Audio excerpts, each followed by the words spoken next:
And when you come into Jannah, the angels are the ones who greet you. You know when you come to the hotel in this place, you get the serviceman, he's greeting you. Yeah, your serviceman, first serviceman inside Jannah are the angels. And they say, Assalamu alaikum wa rahmatullahi wa barakatuh. To you and to all your family members. All of you. Don't worry, they won't have this American accent. Yeah, just put that on. But what they will have is they will have the language of Arabic. Everyone in Jannah will automatically speak Arabic.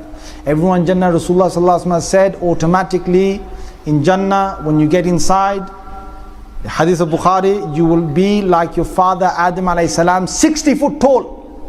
60 foot tall, 7 foot wide.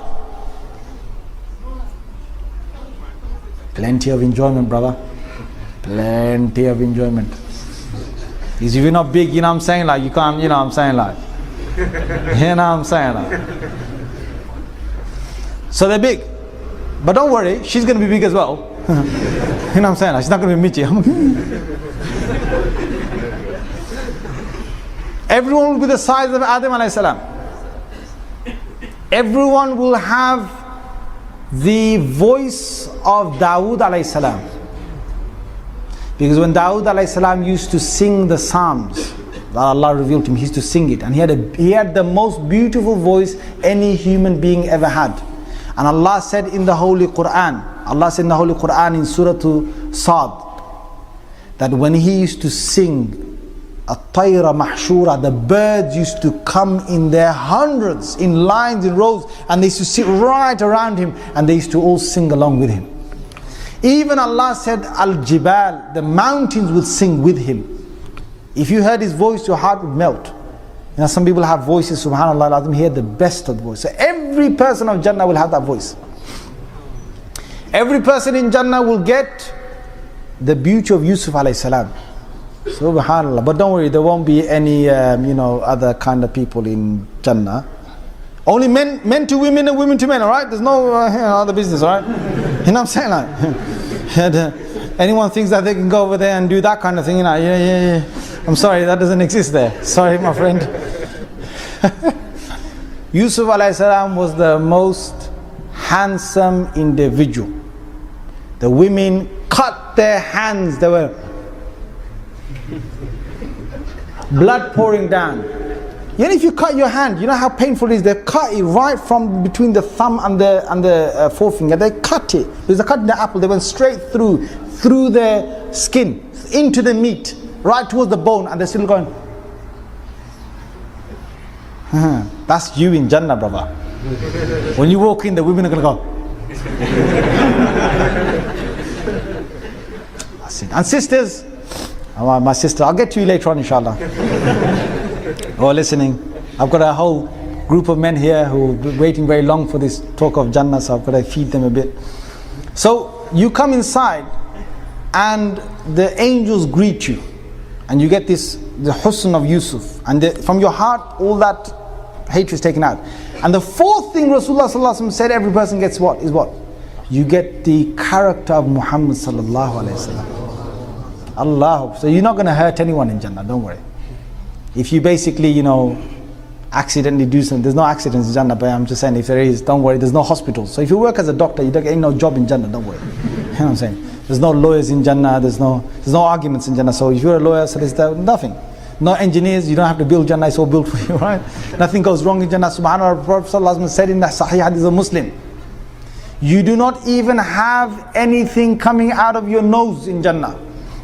You get a cold and nothing. You got, when you wake up in the morning, you got to basically blow your nose out clean. None of that. There's no bad air in Jannah. There's no bad dust in Jannah. Jannah is perfect. The Surah Al-Dahr says that لا يرون فيها شمسا ولا زمهريرا. You will never see the sun in Jannah. There's been natural light. You'll never have a cold day in Jannah. There's no cold, there's no hot. When sometimes you feel that, on some days you come out and you feel, wow, that is nice, man. The wind is blowing just the right amount. And the sun is, on your face just the right amount. That kind of day, that's every day in Jannah. Every day in Jannah. It never gets, and it gets better. It always gets better. So you can imagine you've come inside here, there's nothing, no one will spit in Jannah. You know, some guys, I can't stand them in this world when they, every time, yeah bro, we're talking about. They think it's Mr. Bad Man, you know. It's horrible, it's horrible. Why are you doing that for? I mean, come on, in the Sunnah, Rasulullah said what? He said, even in masjid, if you see someone's, you know, something come out of their mouth, or the nose, you see it, you better clean it, because, subhanAllah, what did Prophet say? He said, Allah has, this is a hadith in Bukhari, he said, Allah presented to me the actions that, the best of actions and the worst of actions. From the best of from the best of actions I saw, a man who will remove a harmful item from the pathway. That's the best of actions. From the worst of actions is, there's a bit of phlegm or there's a bit of the part from the nose, okay, mucus, inside the masjid, and people see it and they don't want to clean it. That's from the worst of actions. So no one's going to spit in Jannah. There's no toilets in Jannah. Woohoo! You can go, you can enjoy yourself, don't have to worry about the toilet. You can drink, you know, when they drink alcohol, there's a problem of letting it all out, right? There's none of that problem. You can drink and drink. No one will go to the toilet in Jannah, and no one, and then that word, the Sahaba said, Messenger of Allah, what? Yeah, you drink, you eat all of that, you know, you got the power of 100 men to eat. You know what I'm saying? Now some people, you sit with them in this world, you think, you know, God, take it easy, man. You know, before you got 5 chickens, before you take one in, he's taking 4. Right? God, man, take it easy. You know, there's some people like that. Now don't worry, in Jannah, you got plenty of food. Yeah, you know the food in Jannah is so much, la ilaha, so much. You can sit there all day and eat. You can eat. Now you got the word, the Sahaba, they're worried. What's going to happen? So Prophet ﷺ said, don't worry, you just sweat. Sweat. But what the sweat is, Rasulullah ﷺ said, your sweat will smell of musk. So when you sweat, it's really nice because you got nice new perfume on yourself. So she's even dying to come closer to you because you sweat. You sweat inside Jannah. In Jannah, you have your labinatun min dhahab, labinatun min fidda. You have certain houses made of pure gold. There's certain places of Jannah made of pure gold. Certain places made of pure silver. Certain places pure diamonds, pure rubies. And certain places Allah mixes them up. One brick is gold, one brick silver, one brick emerald, one brick diamond, one brick sapphire, one brick something else. Each one is different. The door of one of the, I'm telling you from various ahadith now, okay, the door of one of the palaces that you've got in Jannah is so big, it's from the earth here to our sky. And you walk inside. When you walk inside, you've got one room that leads to another room, that leads to another room, that leads to another room, and each one, you can imagine the size of these. Each room has got 70 tables of food. Each table has got 70 different plates of food. Each plate has got certain dishes, and each time they take a fruit, you know what will happen? They take a fruit, and you know, sometimes you get a bit spoiled, right? People of Jannah, they get a bit spoiled. They eat one fruit and they say, okay, thanks, I've tasted it. They give him a fruit and it looks exactly the same. They say, hey, to the servant. You can have loads of servants. Really nice, looking good, young servants, alright? But you can't do anything with them, you know. Yes, to those people, alright? You got...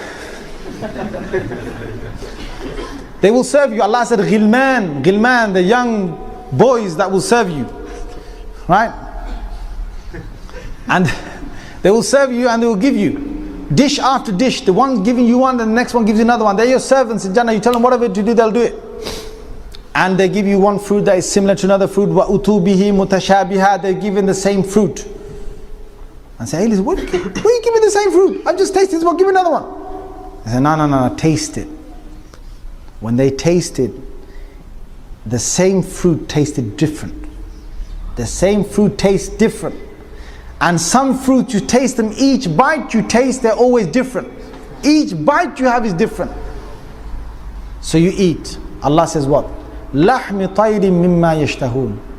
In a hadith of Tirmidhi, a person sees in Jannah, he's sitting down, he's lying down, and he sees a nice bird flying over. It's a real bird, right? Not that other bird, right? The real bird. Flying over. So he sees and he wishes that he could have, you know, he remembers in the world he used to love chicken and chips, right? You know, chicken and chips? I'm not saying the hadith says chicken and chips, right? But I'm just saying like he probably wants that roasted right in front of me, grilled, barbecued, whatever. Yeah. So he wants that. He just has his desire, and that bird from the air drops right in front of him, roasted, ready, barbecued, grilled, and he just bunches it, throws the bones away, and when he throws the bones away, that bones become another bird, the same bird, and it flies away. I can imagine some of you just looking back and going, "Alright, get back here." Where are you going? You're too nice. Get back here. In Jannah, they have, according to Hadith of Tirmidhi, you have marketplaces. And these marketplaces, when they go there, the marketplaces have designer faces. You don't have no plastic surgery in Jannah, brother, sister, cosmetic, this, that. You go, you have these designer faces. These are real people inside Jannah who've got beautiful faces. And they're all in different places of the market. And you just look at them, you just desire that your face looks like that and your face changes. Your face changes. But you might get worried now, right? When I go back to my wives there, they're not going to recognize me. They come back home and their wives come running out to them. And they say, "You look even more beautiful than what you went, with the face you went with. You look even more beautiful."